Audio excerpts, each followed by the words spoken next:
علی بابرکت نام میں آپ سب کی سلامتی ہو، اور میں شکر گزار ہوں ان تمام بھائیوں کا جو اپنا قیمتی وقت نکال کر، اپنا ٹائم نکال کر خدا کے کلام کو سنتے ہیں اور ویڈیو کو دیکھتے ہیں اور کمنٹ بھی کرتے ہیں۔ خداوند آپ سب کو بہت زیادہ برکت دے۔ جیسے تو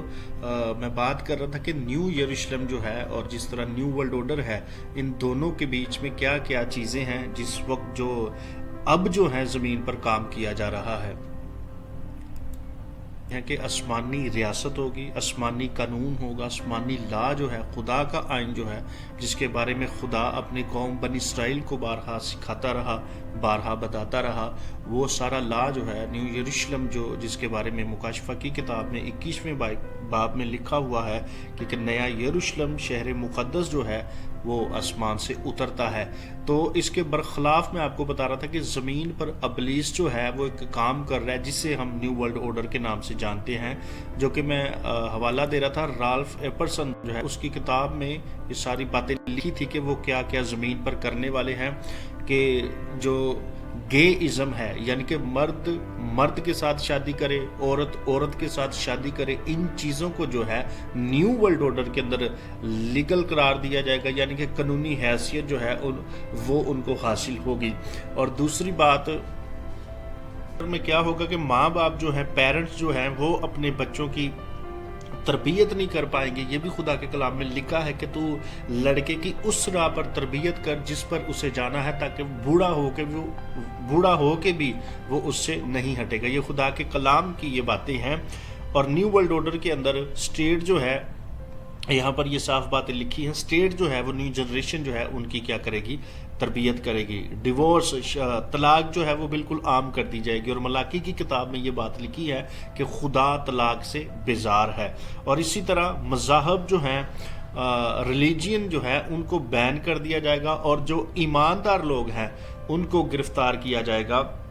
ان کو یا تو قید میں ڈال دیا جائے گا یا ان کو قتل کر دیا جائے گا۔ اور انسانی دماغ جو ہے اس کی پرستش کی جائے گی، جس کا تعلق اے آئی کے ساتھ ہے، آرٹیفیشل انٹیلیجنس، جو روبوٹس تیار کیے جا رہے ہیں، وہ تعلق ان ساری چیزوں کے ساتھ ہے۔ یہ رالف ایپرسن کی جو بک ہے، یہ آپ کو میں بار بار بتاتا ہوں، یہ لکھی کب گئی تھی؟ ریٹن ان 1989، یہ 1999 کے اندر یہ کتاب لکھی گئی ہے، اور جو اب یہ ان ساری چیزوں پر کام کر رہے ہیں کہ ان کے آگے پلان اور ان کے آگے منصوبے کیا کیا ہیں۔ تو میرے عزیزو، خداوند کے کلام میں جو باتیں لکھی ہیں ان کا پورا ہونا جو ہے وہ بہت ہی ضرور ہے، کیونکہ خداوند یسوع مسیح نے جو بات کی ہے متی کی انجیل، اس کے جب ہم 24ویں باب کا مطالعہ کرتے ہیں، خدا کے کلام میں یہ پہلے ہی ہمارے خداوند یسوع مسیح نے یہ ساری باتیں کہہ دی تھی کہ آسمان اور زمین ٹل جائیں گے لیکن میری باتیں ہرگز نہ ٹلیں گی۔ اور 37ویں آیت میں جو بات لکھی ہے، اس کو ہم نے ہمیشہ مد نظر رکھنا ہے۔ متی کی انجیل اس کے 24ویں باب کی 37ویں آیت میں جو بات کی گئی ہے کہ جیسا نوح کے دنوں میں ہوا تھا ویسا ہی ابن آدم کے آنے کے وقت ہوگا، کیونکہ جس طرح طوفان سے پہلے کے دنوں میں لوگ کھاتے پیتے اور بیاہ شادی کرتے تھے، اس دن تک کہ نوح کشتی میں داخل ہوا، اور جب تک طوفان آ کر ان سب کو بہا نہ لے گیا ان کو خبر نہ ہوئی۔ اور یہی سیم چیزیں اس آخری زمانہ میں بھی ہوں گی، کیونکہ یہ خداوند یسوع مسیح نے بات کی ہے، اور خدا کے کلام میں لکھا ہے جو مسیح نے بات کی ہے اس کا پورا ہونا بہت ہی ضرور ہے، کیونکہ آسمان ڈل سکتا ہے، زمین ڈل سکتی ہے، لیکن خداوند کی کہی ہوئی باتیں ہرگز نہیں ٹلیں گی۔ اور آج ہم جب زمین پر غور کرتے ہیں تو تمام بے دینی جو ہے وہ ہر جگہ آپ کو دکھائی دے گی۔ اور آج آپ نے حالات پوری دنیا کے اندر دیکھے ہوں گے کہ کس طرح کے حالات ہو چکے ہیں۔ قوم پر قوم چڑھائی کر رہی ہے، سلطنت پر سلطنت چڑھائی کر رہی ہے، کال پڑ رہے ہیں، مہنگائی بڑھتی جا رہی ہے، بے دینی پھیلتی جا رہی ہے، محبتیں ٹھنڈی پڑتی جا رہی ہیں، لوگ ایک دوسرے کے خلاف ہو چکے ہیں، بھائی ایک دوسرے کے خلاف، رشتہ دار ایک دوسرے کے خلاف ہیں۔ ہر ایک چیز خدا کے کلام کے الٹ اس وقت آپ کو دکھائی دیتی ہوگی۔ امن نہیں ہے دنیا کے اندر، پیس نہیں ہے، اطمینان نہیں ہے، صلح نہیں، اتحاد نہیں آپ کو دکھائی دے گا کہیں بھی۔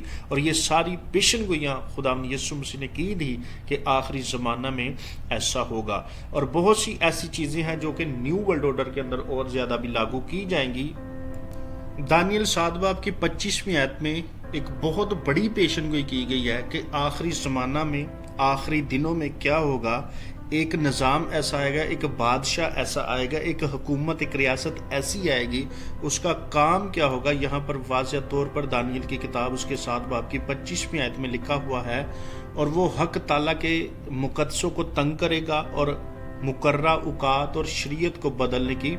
کوشش کرے گا۔ یہ پیشن گوئی یہ کی گئی تھی خدا کے کلام میں، جو آج ہم اپنی آنکھوں سے پوری ہوتی ہوئی دیکھ رہے ہیں کہ کس طرح مخالف مسیح کے نظام کے اندر ان چیزوں کو بھی کیا جا رہا ہے۔ کیا لکھا ہے؟ اور وہ حق تعالیٰ کے مقدسوں کو تنگ کرے گا اور مقررہ اوقات اور شریعت کو بدلنے کی کوشش کرے گا، اور وہ 1 دور اور 2 اور نیم دور تک اس کے حوالے کیے جائیں گے۔ یعنی کہ یہ ایک نظام ایسا آئے گا کہ یعنی ایک شخص، ایک بادشاہی، ایک سلطنت، ایک ریاست ایسی آئے گی جو خدا کے کلام کے خلاف ہوگی۔ اس کا پہلا کیا کام ہوگا کہ مقدسوں کو تنگ کرنا، پھر مقررہ اوقات، یعنی کہ خدا کے جو آئین ہیں، جو چیزیں خدا نے مقرر کی ہیں، جو چیزیں عیدیں خدا نے دی ہیں، ان کے خلاف بھی بولے گا اور ان کو بدلنے کی کیا کرے گا؟ کوشش کرے گا۔ خدا کے نظام کو، خدا کے آئین کو، خدا کی شریعت کو، خدا کے کلام کو یہاں پر لکھا ہے کہ وہ بدلنے کی کوشش کرے گا۔ اب جو باتیں میں آپ کو بتا رہا ہوں کہ یہ رالف ایپرسن کی کتاب میں جو چیزیں لکھی ہوئی ہیں، یہ ٹوٹلی تو سارے خدا کے کلام کے خلاف ہے۔ ان میں سے جو بھی بات آپ کو دکھائی دے گی، کسی کا تعلق خدا کے کلام کے ساتھ نہیں ہے۔ اور آج ایک اور بڑا واقعہ ہوا تھا، آپ سب شاید اس سے واقف ہوں، یہ ہوا تھا تقریباً 14 نومبر 2022 کو۔ یہ ہوا تھا کہ پارلیمنٹ ہل stands in for Mount Sinai interfaith climate change. یہ 10 حکم جس طرح خدا نے بزرگ موسیٰ کو دیے تھے، 10 کمانڈمنٹ جس کو بولا جاتا ہے، اور سارے ایماندار جو ہیں ان کو مانتے ہیں، ان کو فالو کرتے ہیں، اسی طرح تمام مذہبی لیڈر صاحبان جو ہیں اور سیاسی لیڈر جو ہیں ہمارے، مطلب مذہبی لیڈر، سیاسی لیڈر، جتنے بھی ممالک کے ہیں، سارے وہ اس جگہ پر اکٹھے ہوئے تھے۔ 14 نومبر کا یہ واقعہ ہے، اور وہاں پر جب یہ اکٹھے ہوئے تو وہاں پر 10 حکم جس طرح خدا نے بزرگ موسیٰ کو دیے تھے کہ قومیں جو ہیں ان حکموں کو مانیں۔ 10 حکم جو خدا نے دیے تھے، جس میں یہ تھا کہ میرے حضور غیر معبود کو نہ ماننا، کوئی مورت نہ بنانا، تم خداوند اپنے دن کا سبت جو ہے خداوند کا، اس کو تم پاک رکھنا۔ اس طرح کے 10 حکم، چوری نہ کرنا، خون نہ کرنا، زناکاری نہ کرنا، کسی چیز کا لالچ نہ کرنا، یہ 10 حکم خدا نے دیے تھے زمین پر ایک قانونی طور پر۔ اب ان حکموں کے خلاف، ان آئین کے خلاف، اسی طرح جو مخالف مسیح کا کام ہے، انہوں نے بھی سیم اسی جگہ پر جہاں پر خدا نے 10 حکم دیے تھے، اب جو یہ آپ کے سامنے ہیں، جو کہ 14 نومبر کو اکٹھے ہوئے تھے اس پہاڑ پر، کوئی سینا پر، اسی جگہ پر اکٹھے ہوئے، اور اسی طرح تمام لیڈرز نے آپس میں مل کر یہ 10 حکم جو ہیں ان کو کیا تھا، ایگری ان پر ہوئے تھے کہ ہم بھی ان چیزوں کو مانے اور پوری دنیا جو ہے ان حکموں کو مانے۔ یہ صاف کیا لکھا ہے، اس کو میں اردو میں ٹرانسلیٹ کر کے بتا دیں تو آپ کا ان کا کیا پلان تھا اس جگہ پر اکٹھے ہونے کا۔ ہم اس دنیا کے محافظ ہیں۔ پہلا حکم، خدا کہتا ہے کہ اس دنیا کا محافظ میں ہوں، بنانے والا خدا ہے، سب ایماندار جانتے ہیں۔ تخلیق الوہیت کو ظاہر کرتی ہے۔ زندگی کی ہر چیز ایک دوسرے سے جڑی ہوئی ہے، کوئی نقصان نہیں۔ کل کے بعد دیکھو، خدا یسوع مسیح نے کہا کہ کل کی فکر نہ کرو، آج کا دکھ آج کے لیے ہی کافی ہے،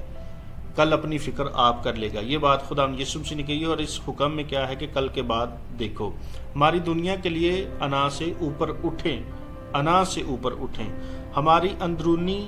آب و ہوا کو تبدیل کریں، توبہ اور واپسی، توبہ کرو اور واپس آؤ۔ ہر عمل اہمیت رکھتا ہے، ذہن کا استعمال کریں اور دل کھولیں۔ ذہن کا استعمال، یہ 10 حکم جو ہیں، یہ 10 آئین جو ہیں، یہ دنیاوی ہیں، یہ جسمانی ہیں، ان کا روحانیت کے ساتھ کوئی تعلق نہیں، خدا کے کلام کے ساتھ، خدا کے آئین کے ساتھ ان کا کوئی تعلق نہیں ہے۔ اور آج 14 نومبر 2022 کو یہ سارے اکٹھے ہوئے تھے، اور وہاں پر انہوں نے اتحاد کیا، اور یہ 10 کمانڈمنٹ، یہ اس طرح کا کمانڈمنٹ نہیں کہ کسی کا دل کرے مانے یا نہیں مانے، یہ اس طرح ہے کہ ان کو ہر قوم ہر مذہب جو ہے وہ مانے گا، اور ان پر وہ کام کر رہے ہیں بڑی تیزی کے ساتھ۔ اور یہی بات جو آپ کو میں بتا رہا ہوں کہ رالف ایپرسن کی کتاب میں لکھی ہوئی ہے کہ انسان کے ذہن کی اور انسان کے مذہب کی جو پرستش کی جائے گی، اور یہ بات آپ کو مکاشفہ کی کتاب 13ویں باب کی جب ہم 14ویں 15ویں آیت کو پڑھتے ہیں تو یہ سارا نظام اس وقت جو دنیا کے اندر ہو رہا ہے، ان کا تعلق مکاشفہ کی کتاب کے 13ویں باب کے ساتھ اور دانیل 7:25 کے ساتھ بھی ہے، اور لوکا رسول کی معرفت لکھی گئی انجیل اس کے 17ویں باب کی 26ویں آیت کے ساتھ، اور متی کی انجیل اس کے 24ویں باب اور 37ویں آیت کے ساتھ، یہ سارا ایک ہی معاملہ ہے۔ اور سارا کام کیا ہے کہ خدا کے جو آئین ہے، خدا کا جو قانون ہے، ان سب کے اندر رد و بدل کرنا۔ وہ تو ہو نہیں سکتا کیونکہ آسمان بھی ڈل سکتا ہے، زمین بھی ڈل سکتی ہے، لیکن خدا کا جو آئین ہے، خدا کا کلام ہے، وہ کبھی نہیں ٹلے گا۔ یعنی کہ آسمان کا ٹلنا آسان ہے، زمین کا ٹلنا آسان ہے، ایک نقطہ ایک شوشہ ہرگز نہیں ٹلے گا، لیکن اس کے برخلاف عمل زمین پر کیا جا رہا ہے۔ یعنی کہ ایکٹ جو ہے زمین پر ان آئین کے خلاف کیا جا رہا ہے جو خدا کا آئین ہے، جو خدا کا کلام ہے۔ یہ ساری باتیں میں آپ سب کو بتا رہا ہوں کہ نئے یروشلم کے اندر خدا کا لا ہوگا جس کے ہم منتظر ہیں، جس کے بارے میں ہم انتظار کر رہے ہیں کہ نیا یروشلم جو ہے، جس کا ذکر مکاشفہ کی کتاب میں لکھا ہے کہ وہ آسمان سے اترے گا، اور جو ایماندار اور پورے دل اور پوری جان سے خداوند اپنے خدا کے ساتھ وفادار ہیں، جو جان دینے تک بھی وفادار رہے ہیں، وہ اس میں داخل ہوں گے اور ہمیشہ اپنے خداوند کے ساتھ رہیں گے۔ اور جو نیو ورلڈ آرڈر ہے اس کے اندر جو چیزیں ہوں گی وہ بھی آپ سب کے سامنے ہیں، جس میں سے بہت چیزیں جو ہیں وہ ہو چکی ہیں۔ اور میرے عزیزو، حقیقت میں ہم ان آخری دنوں کے اندر ہیں کہ آج کس طرح پوری دنیا کے اندر حالات ہوئے ہیں۔ بلیس فیمی جو ہے وہ بڑھتی جا رہی ہے، ہر ایک کام جو ہے خدا کے کلام کے خلاف کیا جا رہا ہے، اور یہ وقت آخری ہے، اور اس میں زیادہ ہم بیدار رہیں، اپنے آپ کو تیار رکھیں، دعا میں ٹھہریں، خدا کے کلام کو پڑھیں، اسٹڈی کریں۔ اور خداوند آپ سب کو بہت زیادہ برکت دے۔ ویڈیو زیادہ لمبی نہ ہو، تو اگر میرے عزیزو آپ چینل پر نئے ہیں تو اس کو ضرور سبسکرائب کر لیں تاکہ آنے والی ویڈیو کی نوٹیفیکیشن جو ہے وہ آپ سب تک پہنچتی رہے۔ خداوند یسوع مسیح آپ سب کے ساتھ ہو۔